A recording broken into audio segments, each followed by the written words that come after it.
തിരുവനന്തപുരം ജില്ലയിൽ ഉൾപ്പെടെ നമ്മുടെ സംസ്ഥാനത്തുടനീളം ഗുണ്ടകളുടെ നിയന്ത്രണത്തിലാണ് നമ്മുടെ നാട്.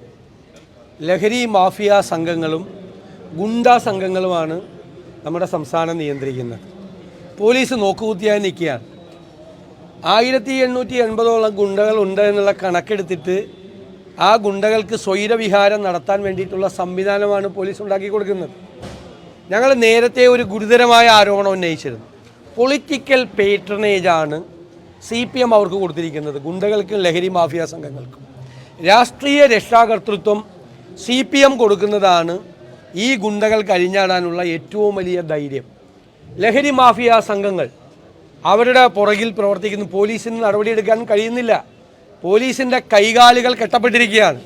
മുഖ്യമന്ത്രിയുടെ ഓഫീസിലുള്ള ഒരു ഉപജാപക സംഘമാണ് പോലീസിനെ നിയന്ത്രിക്കുന്നത്. ഞങ്ങൾ നേരത്തെ പറഞ്ഞതല്ലേ, നേരത്തെ ഞങ്ങളിതെല്ലാം സൂചിപ്പിച്ചതാണ്.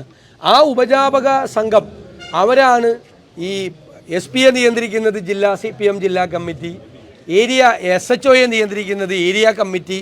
ഇങ്ങനെ പാർട്ടികൾക്ക് വേണ്ടി, പാർട്ടിയുടെ നേതാക്കന്മാർക്ക് വേണ്ടി പോലീസ് സ്റ്റേഷനുകളും ഉന്നത ഉദ്യോഗസ്ഥന്മാരെയും വീതം വെച്ച് കൊടുത്തിരിക്കുകയാണ്. അപ്പോൾ അവർക്ക് നടപടികൾ എടുക്കാനുള്ള സ്വാതന്ത്ര്യമില്ല. പോലീസ് നോക്കുകുത്തിയാണ്. കാരണം വ്യാപകമായ ഗുണ്ടാക്രമണങ്ങളാണ്. തിരുവനന്തപുരത്ത് തന്നെ ക്രൂരമായ ആക്രമണങ്ങളാണ്. തലയ്ക്കടിച്ച് കൊല്ലുകയാണ്, പരസ്യമായിട്ട് തലയ്ക്ക് കല്ലടിച്ച് കൊല്ലുകയാണ്, ക്രൂരമായി വെട്ടിക്കൊല്ലുകയാണ്. വ്യാപകമായ ഗുണ്ടാക്രമണങ്ങളാണ്.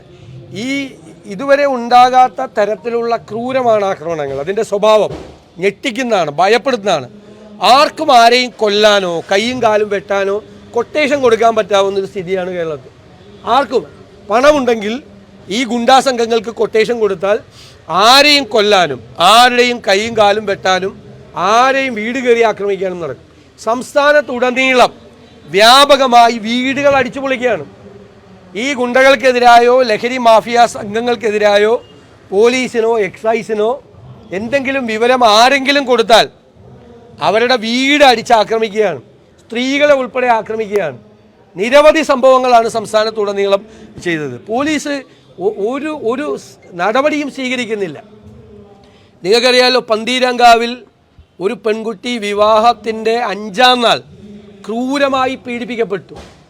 കേബിൾ കൊണ്ട് അതിനെ കൊല്ലാൻ ശ്രമിച്ചു. 5ാമത്തെ ദിവസം മാതാപിതാക്കൾ കാണാൻ വന്നപ്പോൾ കുട്ടിയെ സ്വന്തം മകളാണെന്ന് തിരിച്ചറിയാൻ കഴിയാത്ത രീതിയിലായി. എന്നിട്ട് അവിടെ പോയി പോലീസിൽ പരാതി കൊടുത്തപ്പോൾ ആ പരാതി കൊടുത്ത പിതാവിനെ പരിഹസിക്കുകയാണ് അവിടുത്തെ CI ചെയ്തത്. പരിഹസിക്കുകയാണ് ചെയ്തത്. അന്ന് തന്നെ എൻ്റെ നിയോജകമണ്ഡലത്തിലാണ് ഈ കുട്ടി എന്നുള്ളത് കൊണ്ട് ഞാൻ സിറ്റി പോലീസ് കമ്മീഷണറെ വിളിച്ച് കാര്യങ്ങൾ അറിയിച്ചതാണ്. എന്നിട്ടും ചെയ്തില്ല. പിന്നെ ഇന്നലെ മാധ്യമ വാർത്ത വന്നപ്പോൾ മാത്രമാണ് ഒരു കേസെടുത്തത്. ആളെ ഇതുവരെ അറസ്റ്റ് ചെയ്തിട്ടില്ല. ഇത്രയും ക്രൂരമായ ആക്രമണം നടന്നിട്ട് പോലും ആ പ്രതി പോലീസ് സ്റ്റേഷനിൽ വന്ന് ചിരിച്ച് കളിച്ച് ഉദ്യോഗസ്ഥന്മാരുടെ തോള കൈയിട്ട് പോവുകയാണ്. അല്ല, അത് വിട്ടാൽ പോലീസ് അതിൻ്റെ ഉത്തരവാദിത്വം പറയേണ്ടി വരും. അതായത് ഞാൻ അവിടുത്തെ MLA എന്നുള്ള നിലയിലും പ്രതിപക്ഷ നേതാവ് എന്നുള്ള നിലയിലും നേരിട്ട് കോഴിക്കോട് സിറ്റി പോലീസ് കമ്മീഷണറോട് നേരിട്ട് വിളിച്ച് ഈ വിഷയം പറഞ്ഞതാണ്.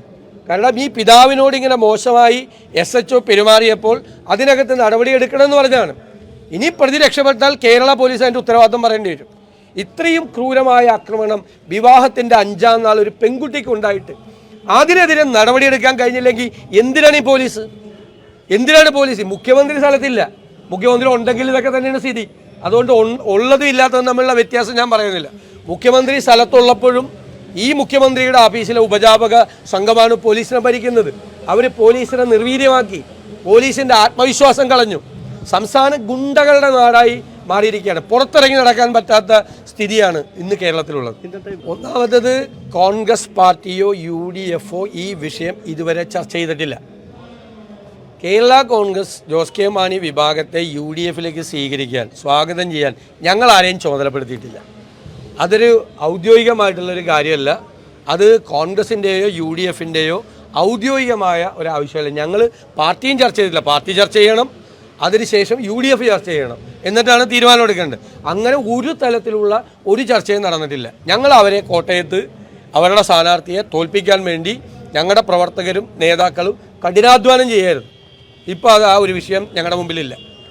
പ്രത്യേകിച്ച് കാര്യമൊന്നുമില്ല. തിരിച്ചു വന്നിട്ട് പ്രത്യേകിച്ച് കാര്യമൊന്നുമില്ല. ഒന്നും ചെയ്യാൻ പറ്റുന്നില്ല.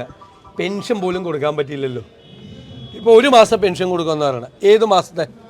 സാധാരണ പെൻഷൻ കൊടുക്കാൻ നേരത്ത് അതിൻ്റെ ഉത്തരവിൽ ഓഗസ്റ്റ് മാസത്തെ കൊടുക്കും, അല്ലെങ്കിൽ ജൂലൈയിൽ കൊടുക്കും, കഴിഞ്ഞ കൊല്ലത്തെ എന്നൊക്കെ പറയാറുണ്ട്. ഇപ്പോൾ അതും പറയുന്നില്ല. ഒരു മാസം പെൻഷൻ കൊടുക്കുക, ഒരു മാസം പെൻഷൻ കൊടുക്കും. എന്താണ് സാമ്പത്തിക സ്ഥിതി? എന്താണ്? കിഫ്ബി പൂട്ടുമെന്ന് പറയുന്നു, പെൻഷൻ കമ്പനി പൂട്ടുമെന്ന് പറയുന്നു. ഒരു രൂപയില്ല കയ്യിൽ.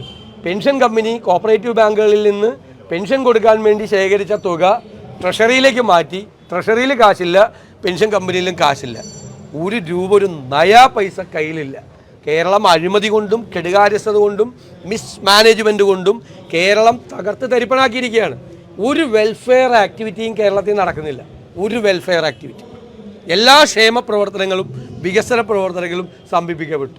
മുഖ്യമന്ത്രി വന്ന് വെറുതെ ആ കസേരയിലിരുന്ന് മുകളിലേക്ക് നോക്കിയിരിക്കാമെന്നല്ലാതെ വേറൊന്നുമില്ല. 2 ദിവസം കൂടെ അവിടെ നിൽക്കുന്നതായിരുന്നു നല്ലത്.